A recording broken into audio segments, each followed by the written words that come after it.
Baik, jumpa lagi di channel saya Berbagi Matematika. Pada pertemuan sebelumnya kita sudah belajar mengenai limit fungsi aljabar dan juga limit trigonometri. Nah, untuk pertemuan kita kali ini akan kita bicarakan limit bagian yang ketiga, tetapi ini adalah spesifik karena saya akan sampaikan bagaimana cara yang jitu atau cara yang mudah untuk menyelesaikan limit trigonometri. Nanti dengan hanya coret-coret aja kalian sudah dapat. Nah, baik, segera kita mulai aja. Yang pertama adalah kemarin kita sudah bicarakan rumus dasar dari limit fungsi trigonometri. Nah, jadi kalau limit sin X per X dengan X mendekati 0 itu kemarin hasilnya adalah 1. Kenapa kemarin saya katakan 1? Karena koefisien X dan koefisien X ini 1. Jadi 1 dibagi 1 itu sama dengan 1. Demikian juga kalau tangen. Nah, yang paling tepatnya itu sebenarnya adalah kalau misalnya sinus X per sinus X, kalau sinusnya dicoret maka tinggal X per X, hasilnya sama dengan 1. Demikian juga untuk tangen, kalau tangensnya dicoret maka tinggal X per X sama dengan 1. Nah, jadi rumus ini betul-betul sangat dahsyat. Dengan hanya mencoret aja hasilnya sudah bisa kita peroleh. Nah, yang berikutnya adalah kalau untuk sinus misalnya secara umum, kalau limit sin AX per BX dengan X mendekati 0, kalau itu sama dengan A per B. Caranya gimana? Coret sinusnya sehingga hasilnya A per B. Demikian juga kalau limit AX per sin BX, sinusnya dicoret maka hasilnya adalah A per B karena X dibagi X 1. Kemudian kalau muncul dua-duanya juga bisa langsung dicoret sehingga hasilnya adalah AX per BX atau sama dengan A per B. Sebagai contoh misalnya kalau limit sin 6X per 3X dengan X mendekati 0, kalau sinusnya dicoret maka kita peroleh hasilnya adalah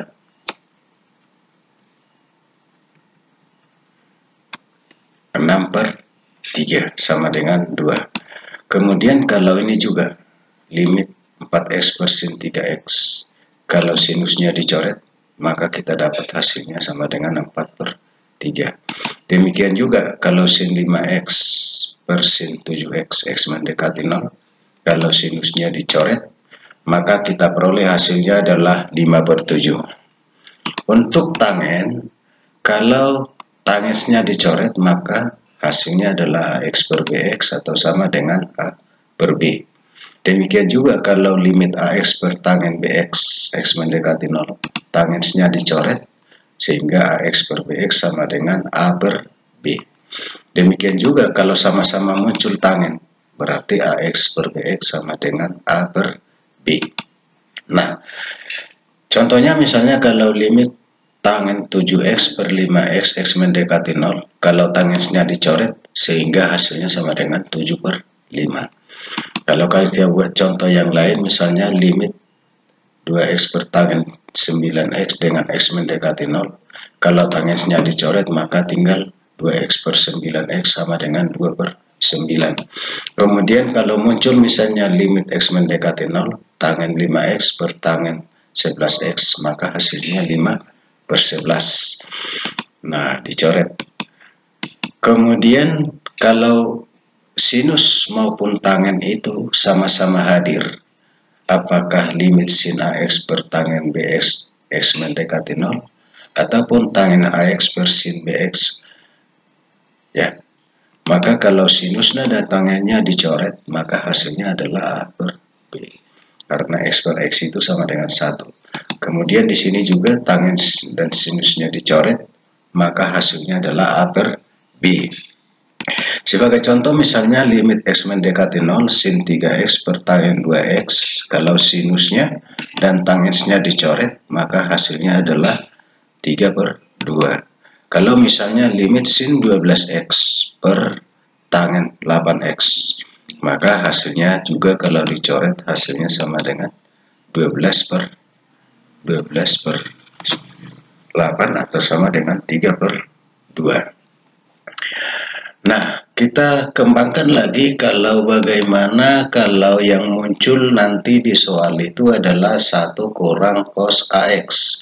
Maka ini nanti semuanya bisa dirubah menjadi setengah AX pangkat 2. Ya.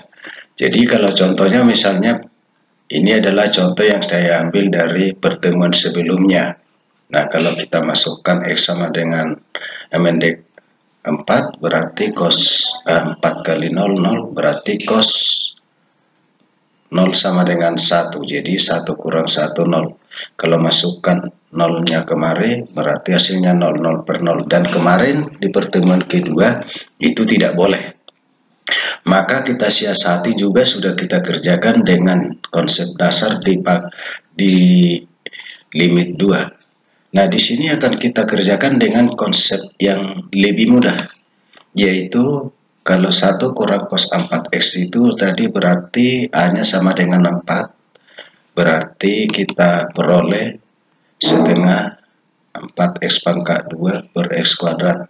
X kali X sama dengan X kuadrat. Jadi 4X kuadrat sama dengan 16X pangkat 2. Kalau X kuadrat dibagi X kuadrat sama dengan 1, sin setengah kali 16 sama dengan 8. Demikian juga misalnya kalau yang muncul itu adalah sebaliknya cos AX kurang 1, bisa kita ubah menjadi min setengah kali AX pangkat 2. Sebagai contohnya misalnya kalau saya ambil limit X mendekati 0 tangent kuadrat 5X per cos 6X kurang 1. Kalau kita masukkan kemarin 6 kali 0 sama dengan 0, kosinus 0 sama dengan 1 kurang 1, 0. Kalau 5 kali 0, 0, tangent 0, 0 pangkat 2, 0. Jadi kita dapatkan adalah 0/0. Itu katanya kemarin tidak boleh sesuai dengan teori dasar. Nah, maka kita ubah. Ya, ini kan bisa kita ubah menjadi bentuknya seperti ini. Sementara yang di bawah ini sudah kita ganti dengan yang ini. Sehingga kita peroleh tangensnya bisa kita coret. Kalau kita coret, ya, maka kita peroleh 5X pangkat 2 sama dengan 25X kuadrat. 6X pangkat 2 sama dengan 36X kuadrat. Kalau minus setengah itu 1 per minus setengah sama dengan minus 2. Sehingga X kuadrat dibagi X kuadrat sama dengan 1. Nah, ini kalau sama-sama dibagi 2 berarti minus. Kita peroleh minus 25/18. Baik, kita akan lihat lagi yang berikutnya contoh dari limit 2 yang sudah kita kerjakan kemarin dengan konsep dasar. Jauh lebih mudah kalau kita kerjakan dengan menggunakan konsep yang terbaru tadi. Ya, ini sudah kita kerjakan di limit 2. Nah, limit sin 3X per 2X, hasilnya sudah kita dapat 3/2 dengan menggunakan konsep. Nah, sekarang akan kita kerjakan dengan menggunakan konsep terbaru yang barusan kita selesaikan, dipelajari, yaitu dengan cara mencoret sin aja. Berarti tinggal 3X per 2X. Nah, X dibagi X sama dengan 1, sehingga hasilnya 3/2. Kalau kita yang berikutnya adalah contoh. Ini juga dari limit 2 yang sudah kita kerjakan. Limit tangent 3X per 6X, X mendekati 0. Kalau tangensnya dicoret, maka tinggal 3X per 6X sama dengan 3/6 bisa disederhanakan menjadi setengah. Kemudian masih dari limit 2 Kita kerjakan ini kemarin dengan menggunakan konsep dasar. Sekarang kita kerjakan dengan konsep yang terbaru. Caranya adalah kalau muncul tadi sinus dan tangents dicoret aja. Sehingga yang tinggal 3x tambah 4x. Dia bawa 5x kurang 2x. 3x tambah 4x sama dengan 7x. 5x kurang 2x sama dengan 3x. Sehingga hasilnya 7/3. Jadi ternyata kalau kita mau mengerjakan limit itu tidak sulit. Ya, tinggal banyak berlatih, temukan cara terbaik untuk Anda. Dan saya minta supaya dipelajari juga dari limit 1 yang membicarakan limit aljabar, limit yang kedua limit trigonometri, dan ini sudah kita buat cara yang jitu untuk menjawab soal limit fungsi trigonometri. Berikutnya nanti pada pertemuan berikutnya akan kita bicarakan bagaimana caranya menyelesaikan limit tak hingga fungsi aljabar. Baik, demikian pertemuan kita hari ini. Sampai jumpa pada pertemuan berikutnya.